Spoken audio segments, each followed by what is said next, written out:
Eu estou num local aqui onde há quase 70 anos morreram 7 pessoas na famosa tocaia do quilômetro 17.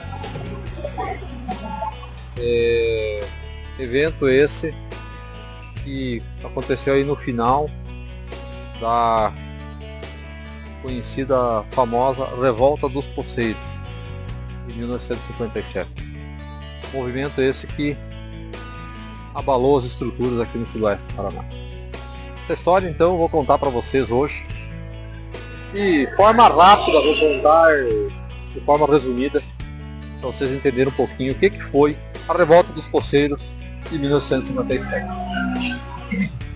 Este ponto aqui é um memorial alusivo aos 7 mortos, como eu disse, da tocaia do quilômetro 17, que aconteceu no dia 14 de setembro de 1957, quando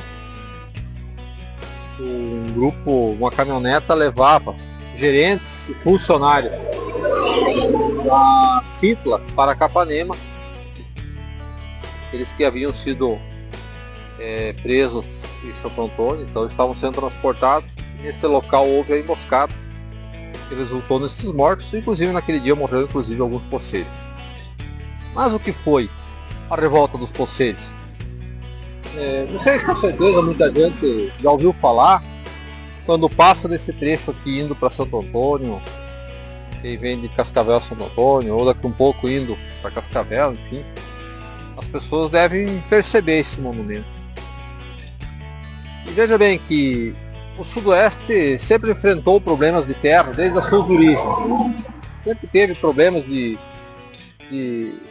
litígios, de fronteiras, especialmente as fronteiras entre os países aqui. Sempre foi uma questão muito polêmica. Enquanto eu gravo isso aqui, nós estamos na beirada da BR, passa caminhões aqui, espero que não atrapalhe o nosso áudio, mas vamos em frente. Em 1943, o governo federal constituiu a colônia agrícola General Osório, mais conhecida como Cango. Essa colônia agrícola ela teve como objetivo assentar os agricultores que vinham do sul, Rio Grande do Sul, Santa Catarina, para colonizar o sudoeste do Paraná. Foram colocados muitas famílias nesta região. Só que, alguns anos depois, em 1950, o governo tomou uma outra decisão. Ele cedeu essas terras para a colonizadora industrial e territorial limitada, chamada Citla. E a Citla veio então com o objetivo de pegar estas terras e revender para os agricultores, para os poceiros que estavam nela.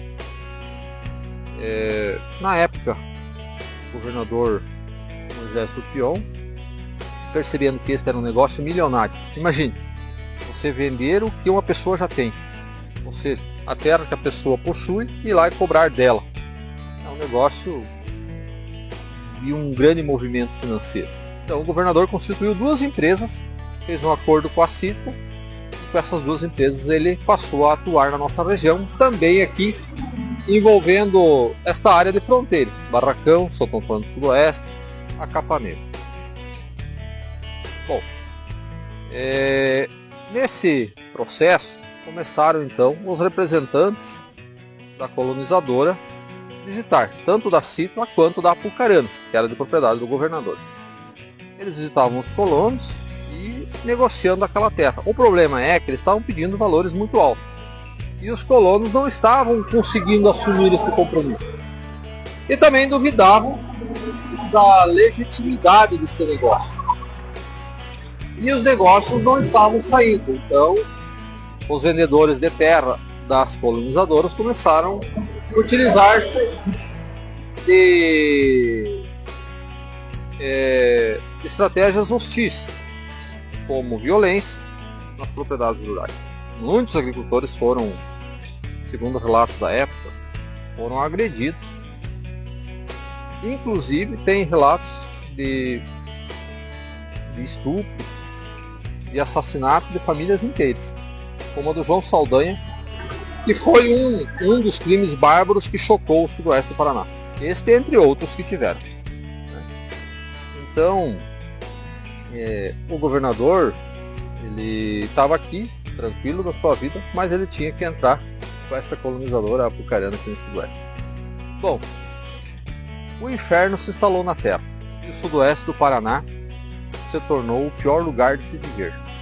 Mais de 500 famílias de agricultores da nossa região aqui de fronteira, Barracão, Santo Antônio do Sudoeste e Capanema, fugiram para a Argentina. Outros tantos voltaram para o lugar de onde vieram, Santa Catarina, Rio Grande do Sul, de medo de morrer, de medo, enfim, de enfrentar os bandidos que visitavam a sua propriedade. Importante destacar aqui que no ano de 1951, o governo do Paraná criou 5 municípios aqui no Sudoeste. Temos Barracão, Santo Antônio do Sudoeste, Francisco Beltrão, Capanema e Pato Branco. Dessa parte de fronteira, então, Barracão, Santo Antônio e Capanema foram criados em 1951 e em 1957, então, que desencadeou a revolta dos poceiros, que começou lá em Beltrão, né? As rádios, mobilizando agricultores, chamando o pessoal para a praça, aqueles movimentos pacíficos. E depois começou a ganhar corpo. E, obviamente, o pessoal dos colonizadores passaram também a endurecer ainda mais as suas ações hostis junto aos agricultores. Você sabe quando o jogo virou? Quando um cidadão lá do município de Barracão, na época da localidade de Bom Jesus do Barracão, o time do Bom Jesus aí, Lajeado, Bom Jesus, tinha um maragato lá, um farrapo, como chamavam, chamado Pedro Santinho. Quando ele entrou no jogo, contratado pelos poceiros, foi que tudo mudou. Pedro Santinho era um farrapo experiente em guerrilha, já tinha lutado em muitas revoltas e era um homem que não tinha medo de nada. Em 4 operações estratégicas que ele desenvolveu, ele praticamente virou o jogo. Nessas 4 operações, ele, juntamente com alguns outros que estavam subordinados a eles, tacaram fogo nos escritórios da Apucarana. Eles tomaram a delegacia de Santo Antônio, ele liderando mais de 400 poceiros, e prenderam inclusive os representantes o delegado, enfim, né, prenderam o delegado e o pessoal, e acabaram elegendo novos titulares ali. Eles também tomaram o hotel onde estavam hospedados os representantes da colonizadora e prenderam eles, e no dia seguinte, transportando estes representantes da colonizadora de Santo Antônio até Capanema, é que aconteceu a tocaia no quilômetro 57, quando era tudo mato, quando passava a caminhonete, os atiradores nas encostas dos barrancos abriram fogo. Na época morreram os representantes da colonizadora, bem como também alguns poceiros que tinham pego carona. Este foi o fato trágico da época. E, claro, a partir desse também desencadearam-se outros, e uns mais fortes que os outros, resultando ao final com a vitória dos poceiros aqui no sudoeste do Paraná. Foi uma história dura, uma história de sangue, uma história de sangue derramado, uma história de violência, uma história de luta, mas uma história que demonstra a garra e também demonstra a coragem do povo do sudoeste do Paraná em defesa do que é seu e em defesa da sua liberdade. Beleza, pessoal? Este é um vídeo rápido, espero que vocês gostem. Convido vocês a compartilhar, a curtir aí. Mais um vídeo que a gente faz aqui para resgatar a história da nossa região. Um abraço a todos.